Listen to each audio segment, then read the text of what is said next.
అన్ని విషయంలో కూడా దీవించాలి అంటే ఇది మొదలుకొని మనం చేయవలసిన పని ఏమిటి అంటే కనుక ఇది మొదలుకొని నిత్యము యెహోవాను స్తుతించాలి. ఒకటి, ఎలా దేవుని స్తుతించాలి.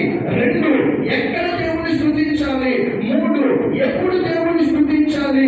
నాలుగు, ఏ అనుభవంలో దేవుని స్తుతించాలి. ఈ నాలుగు విషయాలు నేను మీతో పంచుకోవడానికి ఇష్టపడి స్థితులను మార్చేసేది స్తుతి మన పరిస్థితులను తారుమారు చేసి మన స్థితిని ఉన్నతమైన స్థాయికి తీసుకువెళ్ళేది అద్భుతమైన స్థితి. ఆరాధించేటువంటి విధానము, ఆరాధించేటువంటి విధానము దేవుడు ఎలా కోరుకుంటున్నాడు మనల్ని అనే విషయాన్ని మనము